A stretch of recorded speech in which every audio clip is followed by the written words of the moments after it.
In the name of God, Father, Son, and Holy Spirit. Amen. God spake these words and said, I am the Lord thy God, who brought thee out of the land of Egypt, out of the house of bondage. Thou shalt have none other gods but me. Lord, have mercy upon me, and incline our hearts to keep this law. With these words, we began Rite One this morning, and we begin our season of Lent. Right up front, in this season of truth-telling, we acknowledge that we live in bondage to that which is not God. And it is God alone who liberates us from however we have constructed our own house of bondage. We are acknowledging the liberating and life-giving love of God, imploring God's assistance to help incline our hearts to keep this law, this right relationship with God. And we are pleading with God that God will be merciful to us in our frailty and our brokenness. These are some of the most honest statements that we make all year long. Lord, have mercy upon us and incline our hearts to keep your law. It is why we wore ashes on our foreheads this past Wednesday, to remind us to our bondage to humanity. Remember, you are dust, and to dust you will return. Somehow, in and through our humanity, we each create our own house of bondage, a structure within our very being that encloses and restrains our hearts from continually reaching for new life. A place within our hearts where we have settled on something other than God. A familiar place we can call home. A place that forms our stories. A place that we can substitute for our true identity. Within this structure are the lies that we tell ourselves. The broken places in our souls that we hold on to. Our misguided priorities, our egos, and our painful memories which become the walls that support our house of bondage. The really odd thing is that when we take the time to reflect on what might be within our own house of bondage, of what we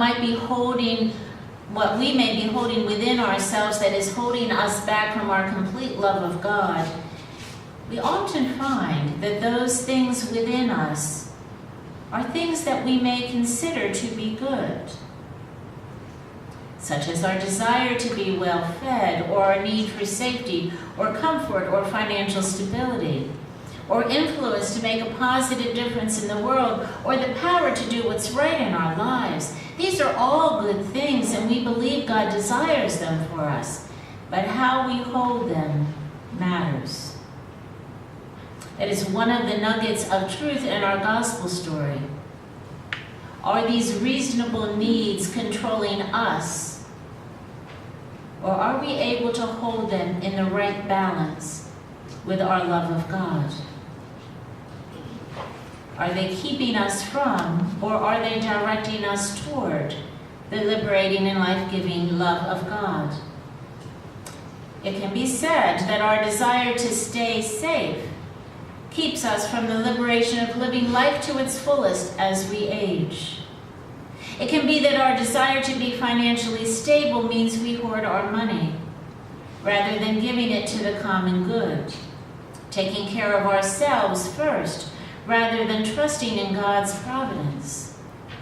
We may find we're secure, and surely God would want us to feel secure, but we may realize that we are rich at someone else's expense.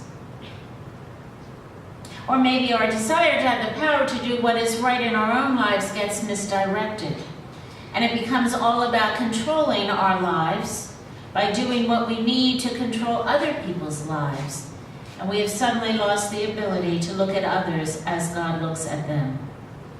Sometimes good things, not held in the right balance, can fill our rooms in our house of bondage. When these things become our sole focus of our lives, they can lead us from our deepest vocation and our relationship with God. Finding this balance, allowing nothing to keep us from our true identity, is what the gospel story this morning addresses. As we reflect back upon the gospel story of Jesus' temptation in the wilderness, we see that what he was tempted with was not all bad. It was food when he was hungry.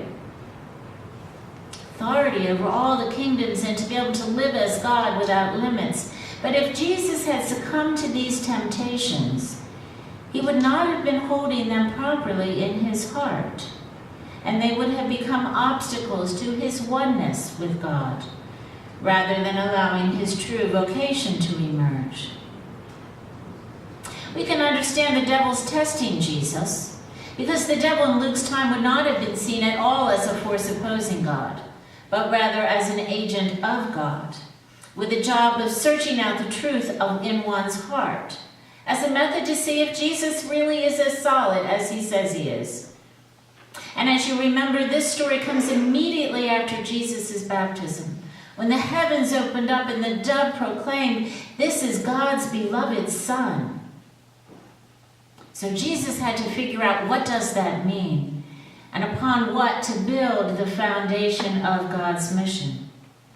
So Jesus knowing his heart is really important to the rest of the story, because Jesus has this really big and important work to do, and we know that even before his birth, from the Song of Mary or the Magnificat, which reveals the truth of Jesus. He will bring good news to the poor. He will set the oppressed free.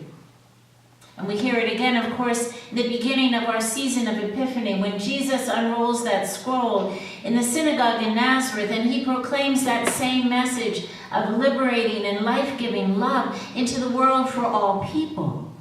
So if Jesus is the one who is going to set us free, then he must be free from anything that could bind his heart other than his true identity and his vocation.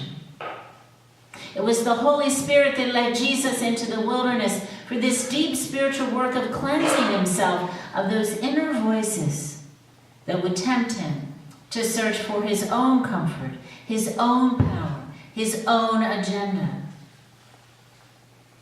Our spiritual work in Lent is to prepare our hearts for the inbreaking of God's radical grace and abundance in our lives. And part of that work is to look deeply into our own hearts to see what we need to allow Jesus to set free, so that we can be so solid, just like Jesus, of our true vocation.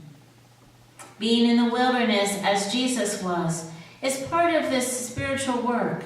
Because the wilderness is that place where we can engage with the hard questions of what exactly we hold close, or maybe too close, to our heart, for us to completely love Jesus.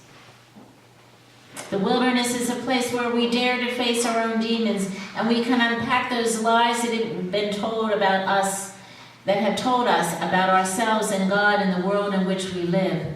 The Holy Spirit, the holy disruptor, will lead us into this essential work and will be with us on this journey. But we don't want to stay in the wilderness. We must move on to the promised land.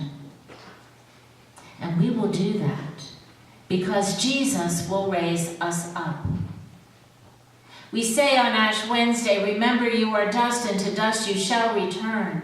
And yet if we look really closely into the words of the prophet Isaiah, we know that we can very legitimately add to that proclamation, "And from dust you will rise again." Remember you are dust, and to dust you shall return, and from dust you will rise again. This is the resurrection that is played out in our lives. This is the movement from being in bondage to being set free to entering the promised land. Just as God released the Israelites from their bondage in Egypt, and God raised Jesus from the chains of death, God too has the power to release us from whatever it is that keeps us from the knowledge and love of God. God longs for us. God searches us out. God pursues us and reaches into our hearts and sets us free. We can come into the promised land as the Israelites did, and we can experience Jesus' resurrection in our own lives. We can find that place of abundance and joy and offer our first fruits in thanksgiving for God's liberating love. This will happen as long as we turn to God and ask for help. And that's not easy. For independence and self-sufficiency can be one of the largest rooms in our house of bondage. Yet the liberation is always before us. All we need to do is stretch out our hand to receive the presence of the living Christ in the broken bread, and we will be made whole. Our journey to the promised land is a journey to the altar. The words, "Do this for the remembrance of me," is our blessed assurance that God never leaves us in the middle of the journey. As long as we stretch out our hand, as long as we take that first step, as long as we allow our heart to stretch toward Easter, God will reach to us and will never let us go. Even in our times of trial and temptation, in our journey into and through the wilderness, we are always in God's care.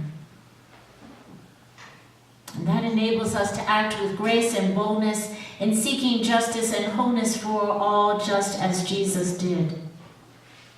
When the Israelites settled in the promised land, the very first thing they did, not to win God's favor, but in response to God's faithful journeying with them, they offered God their first fruits. And they didn't offer them to the temple, but they offered them to the orphans and the widows and the resident aliens, or as we would call them, the immigrants, because God's generosity enabled them to be generous, to be abundant with their resources, and to be fair with their community. That sense of abundance and truth and love is awaiting us. Just stretch out your hand